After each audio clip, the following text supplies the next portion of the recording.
వంటలకు ఇంతకంటే స్వచ్ఛమైన గానుగ నూనె మరెక్కడా దొరకదు. SRV naturals.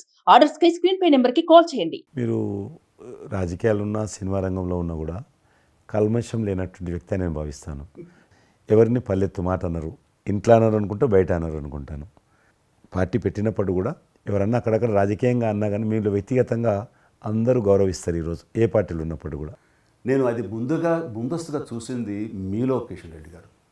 మిమ్మల్ని మనస్ఫూర్తిగా చెప్తున్నాను, అసెంబ్లీలోకి నేను అడుగుపెట్టినప్పుడు నేను కొత్తవాడిని. నా వెనకాల ఆల్రెడీ ఒకసారి ఎమ్మెల్యేగా చేసి రెండోసారి ఎమ్మెల్యేగా ఉన్న కిషన్ రెడ్డి గారు నా పక్క సీట్లో ఉండేవారు. ఇటు పక్క ఇంకొకరు జయప్రకాష్ నారాయణ గారు, ఆయన ఇటు పక్క చంద్రబాబు నాయుడు గారు, మరో పక్కేమో వైఎస్ఆర్ అందరూ ఉండేవాళ్ళు. వీళ్ళందరూ మాట్లాడుతుంటే, వీళ్ళందరూ రాజకీయ ఉద్దండులు మాట్లాడుతుంటే అందరూ చూస్తుండేవాడిని. అక్కడ నాకు వచ్చిన షాక్ ఏంటంటే, ఫస్ట్ ఒకళ్ళు దుయ్యబెట్టుకుంటూ తిట్టుకుంటూ అసలు దుర్భాషలు ఆడుకుంటూ కొట్లాడుకునే పరిస్థితి దాకా వస్తూ ఇక ఫినిష్ అయిపోయింది, ఇంకా ఒకళ్ళొకరు మాట్లాడుకోరు, ఇంకా వీళ్ళు దీర్ఘకాల శత్రువులు వీళ్ళు ఇంకా అనే ఫీలింగ్ వచ్చింది. ఇలా ఉంటుందా అని. బట్ దానికి విరుద్ధంగా నేను అసెంబ్లీ అయిపోగానే కారులో నడుచుకెళ్తుంటే ఎవరైతే ఇద్దరు తిట్టుకున్నారో ఒకరొకరు దూషించుకున్నారో వాళ్ళు భుజమే చేసిన ఏంది భయ్యా నువ్వు అలా నువ్వు అనలేదు భయ్యా, అరే నా నాయకుడు చూస్తున్నారా అనకపోతే బాగుంటుందని ఇట్లా అంటుంటే నాకు షాక్ తిన్నాను. చాలా ఆశ్చర్యపోయేవాడిని, ఇదే ఇలా ఉంటుందా. మీ సినిమా ఫీల్డ్ కంటే ఎక్కువ నటులు ఉంటారు. మీ సినిమా ఫీల్డ్ కంటే ఎక్కువ నటులు రాజకీయాల్లో ఉంటారేమో అలా అనిపిస్తుంది నాకు. అక్కడ అలాంటి పరిస్థితుల్లో ఒక నిబద్ధతతోటి ఇష్యూ బేస్డ్గా మాట్లాడుతూ తను అనుకున్నవి నిర్దిష్టంగా చెప్పగలిగేటటువంటి నాయకుల్లో మిమ్మల్ని అబ్జర్వ్ చేశాను. మీరు ఎక్కడ ఎవరిని దుర్భాషలాట నేను చూడలేదు, ఎవరిని పౌరుషంగా మాట్లాడటం చూడలేదు, ఎవరిని ఎద్దేవా చేయటం రెడిక్యూల్ చేయడం నేను చూడలేదు. మీరు ఎంతసేపు ఇష్యూ బేస్డ్గా మాట్లాడేవాళ్ళు, స్ట్రాంగ్ వాయిస్ చేసుకుని మీరు అనుకున్నది అది ఎంత కరెక్టు, ఎలా అన్యాయం జరుగుతుంది అని ఆ ప్రజలకి మద్దతుగా ప్రజల తరపున నిలబడి మాట్లాడిన నాయకుడుగానే మిమ్మల్ని చూశాను. నేను ఇప్పటికీ అలాగనే ఉన్నాను. అవును, మా పార్టీలో ఉన్న కొంతమంది కానీ, బయట ఉన్నటువంటి వాళ్ళు కానీ, కొంత మీడియా విలేకరులు కానీ, నువ్వు ఆ రకంగా మెత్తగుంటే లాభం లేదు, ఇప్పుడు రాజకీయాలలో నువ్వు కూడా పరుషంగా మాట్లాడాలి, వ్యక్తులను చాలా గట్టిగా మాట్లాడాలి అంటారు. కానీ నేను అదే అంటాను, నేను ఇప్పుడు మారలేను, నాకు అవసరం కూడా లేదు, నేను ఇలానే ఉంటాను. నేను గతంలో ఏ రకమైనటువంటి వాజ్పేయి గారు, లాల్ కృష్ణ అద్వాని గారు, మా తెలంగాణలో మా వి రామారావు గారు, వెంకయ్యనాయుడు గారు, దత్తాత్రేయ, ఇదంతా నాకు నేర్పారు వాళ్ళు. నేను చిన్నగా ఉన్నప్పుడు నా చేయి పట్టుకొని నడిపారు వాళ్ళు. కాబట్టి నేను ఏ రోజు కూడా చిన్న పొరపాటు చేయకూడదనేటువంటి దాంట్లో ఉన్నాను. నేను ఎప్పుడన్నా రాస్తారోకో చేసేవాళ్ళం. రాస్తారోకే మాకు వి రామారావు గారని సిక్కిం గవర్నర్ ఉండే ఎమ్మెల్సీ, ఆయన వెంటనే ఫోన్ చేసేవాడు. నువ్వు ఎక్కడన్నా పోతున్నప్పుడు ఎవరన్నా రాస్తారోకే చేస్తే ఒక 2-3 గంటలు ట్రాఫిక్ జామ్ అయితే నీకెంత బాధ అవుతుంది.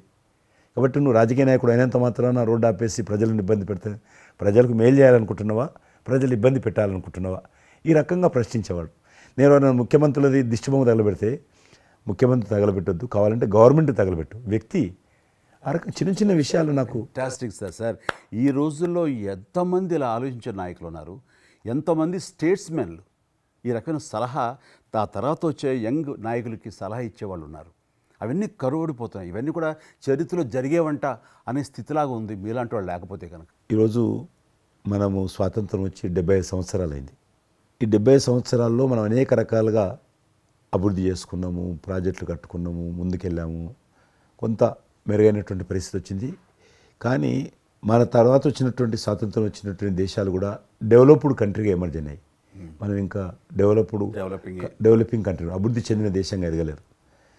కానీ దురదృష్టం ఏంటంటే మనకు టార్గెట్ పెట్టుకోలే, ఎప్పటి లోపల మనం లక్ష్యం చేరుకుందాం అనేది ఎక్కడ కూడా పెట్టుకోలేదు. ఇంకో 75 సంవత్సరాల తర్వాత ఇట్లనే ఉన్నాం అనుకో, ఇంకో 75 సంవత్సరాల తర్వాత కూడా వెనక తిరిగి చూస్తే మనం డెవలపింగ్ కంట్రీగా ఎమర్జ్ కాము. అందుకే ఈ మధ్యలో మన ప్రభుత్వము, కేంద్ర ప్రభుత్వము ఒక టార్గెట్ పెట్టుకుంది. ఇప్పుడు కమింగ్ 25 years ప్రపంచంలో అత్యధికమైనటువంటి యూత్ పాపులేషన్ ఇండియాలో ఉంటుంది. కాబట్టి ఈ 25 years అమృతకాలం అంటారు దీన్ని. ఎగ్జాక్ట్లీ, ప్రధానమంత్రి కూడా అప్పుడప్పుడు అంటుంటారు ఇది అమృతకాలం. కాబట్టి ఈ 25 years మన యూత్ కానీ ప్రతి ఒక్క ఫీల్డ్ కానీ మనము ఇప్పుడు సినిమా ఫీల్డ్ 2047లో ఏ రకంగా ఉండాలి, ప్రపంచాన్ని ఏ రకంగా డామినేట్ చేయాలి, అగ్రికల్చర్ ఏ రకంగా డామినేట్ చేయాలి, ఇండస్ట్రీ ఏ రకంగా డామినేట్ చేయాలి, ఎన్జిఓస్ ఏ రకంగా పనిచేయాలి, ఆర్థిక వ్యవస్థ ఏ రకంగా ఉండాలి. ఆ రకంగా ఎవరికి వారు 140 కోట్ల మంది మనం అనుకొని 2047 లోపల 100 సంవత్సరాల స్వాతంత్ర పండుగ జరుపుకుంటాము. ఆ రోజుకు మనం అభివృద్ధి చెందిన దేశంగా ఎదగాలి. ఇంకొక మాట అంటారు ప్రధానమంత్రి గారు, అప్పుడు ఏ పార్టీ ఉంటుందో అధికారం మనకు అనవసరం. అప్పుడు ఎర్రకోట నుంచి ఏ ప్రధానమంత్రి ఏ వ్యక్తి జాతీయ పతాకం ఆవిష్కరిస్తారో మనకు సంబంధం లేదు, ఎవరైనా ప్రజలు అనుకుంటారు. కానీ ఆ రోజుకు మన దేశం ప్రపంచంలో డెవలప్డ్ కంట్రీ స్థాయికి ఎదిగి 3, 4, 5 ఉంటే అట్లో మన దేశం ఉండాలి అనేది ఉండాలి. అని ఈరోజు మనం అందరం ఒక లక్ష్యంగా పెట్టుకొని ముందుకెళ్తే యూత్ ఏదైతే అంటున్నారో మీరు, ఆ యూత్ కూడా మరి వాళ్ళ జీవితం సాఫల్యం చెందినట్టు అవుతుంది. సుమన్ టీవీలో మీ పర్సనల్ అండ్ బిజినెస్ ప్రమోషన్స్ కోసం కింది నెంబర్కి కాంటాక్ట్ చేయండి.